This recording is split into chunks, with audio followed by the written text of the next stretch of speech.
Hello everyone. Today we are talking about the photoelectric effect. The objective is to be able to determine the energy needed for an electron to escape the nucleus. So, if you remember, light is both a particle and a wave.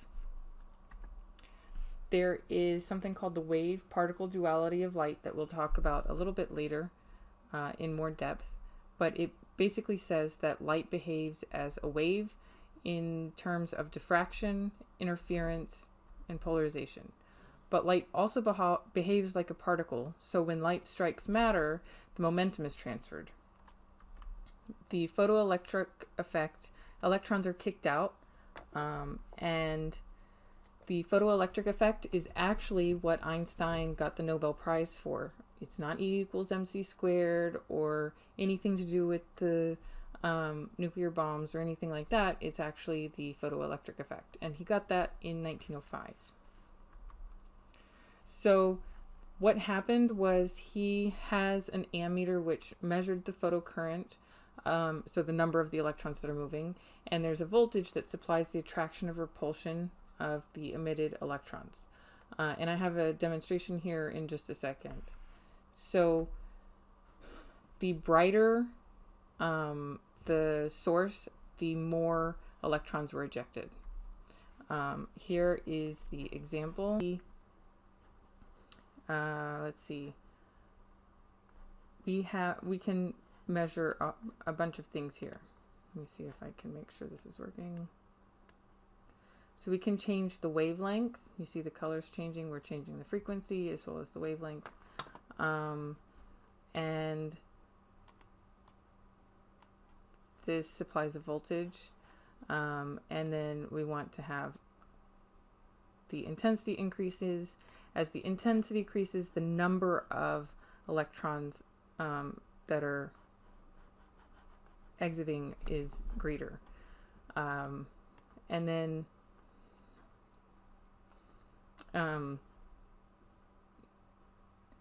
we can also change the type of metal. So there's sodium, there's zinc, there's a few other different ones. Okay, so what we could actually do is, if you notice, the intensity doesn't change how fast it's going. All it does is change the number that are there. See, it's going the same speed as it was before, but as we increase the intensity, there's more of them. So what happens is that we can reverse the voltage until the current actually goes down to 0. See, and it's going back the other way. And that allows us to find the stopping potential. If we find the stopping potential, then we can find the maximum kinetic energy. And this basically showed that as light got brighter, more electrons were emitted. So here's the setup like this. So to measure the kinetic energy of each electron, we turned on the voltage so that the plate on the right repels the electrons. Then we adjusted it so that the photocurrent just barely makes it stop. So then V0 is the stopping potential. By controlling the voltage, he knew how much work per charge existed, and therefore he knew how much energy, because work and energy are the same thing. He knew what the kinetic energy of the electrons were. So the kinetic energy of the electron does not depend on the intensity, but what happens, so here's what was predicted, that the intensity would make the kinetic energy increase, but what actually happened was that as the intensity increased, the kinetic energy stayed the same.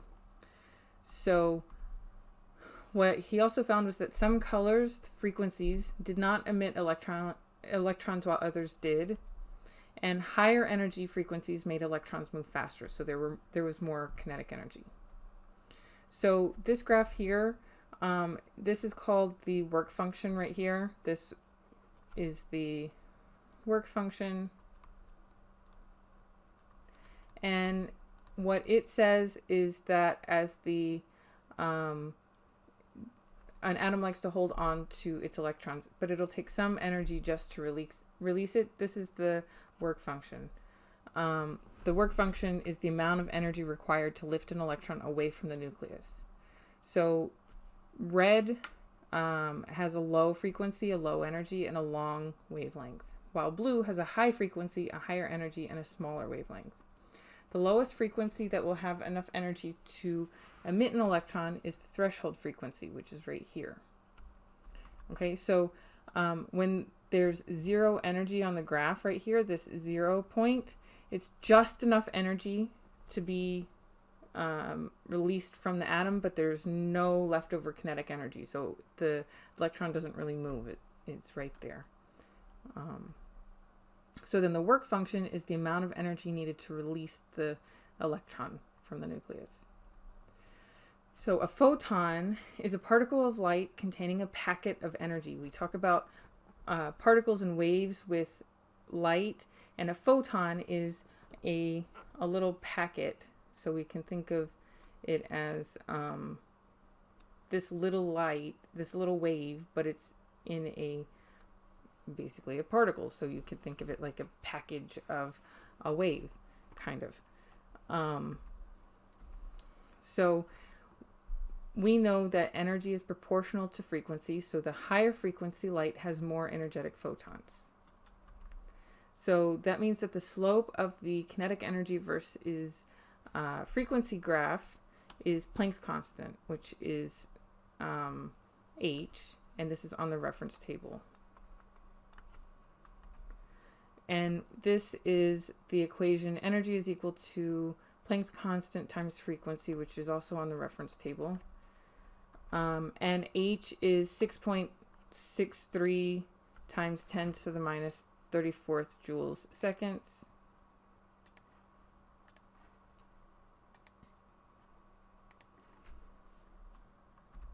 And so here we have this. What is artificial light made of?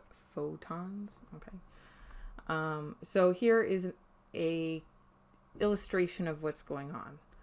So this is a photon, the smallest particle of light, and the photon has an energy of 10 electron volts. We'll talk about what this unit is in a little bit, but it's a unit similar to joules.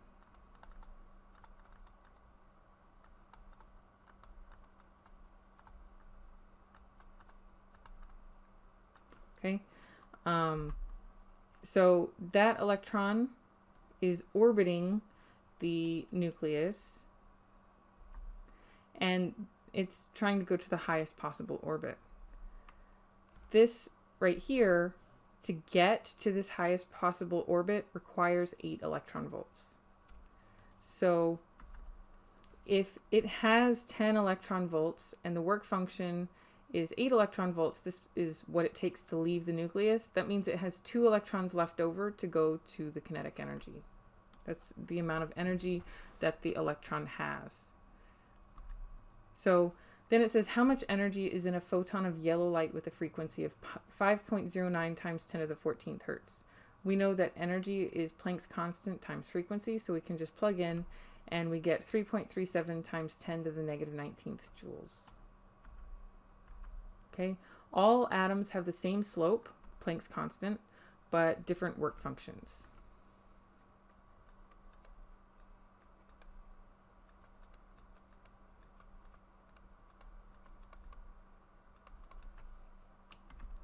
So in this case, zinc has a bigger work function right here.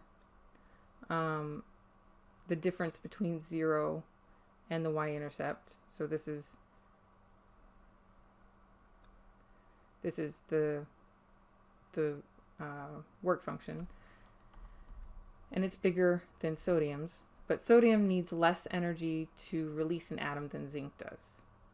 So for example, sodium might release an electron in red light or higher, where zinc will need blue light because it's the higher frequency.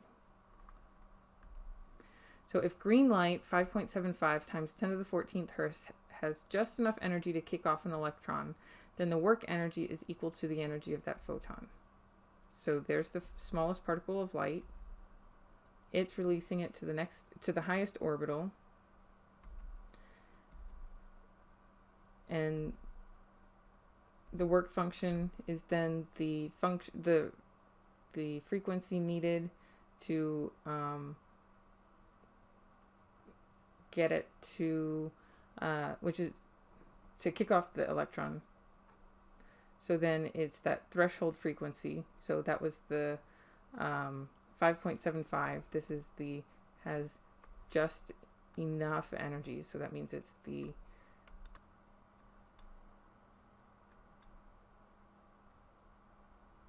okay. So then to get the work function, it's going to be the energy of that photon. So we know E is equal to HF, but E is equal to work. So work function, if we're talking about the threshold frequency, then it's just the 6.63, which is Planck's constant, times the threshold frequency. And you'll get 3.81 times 10 to the negative 19th joules.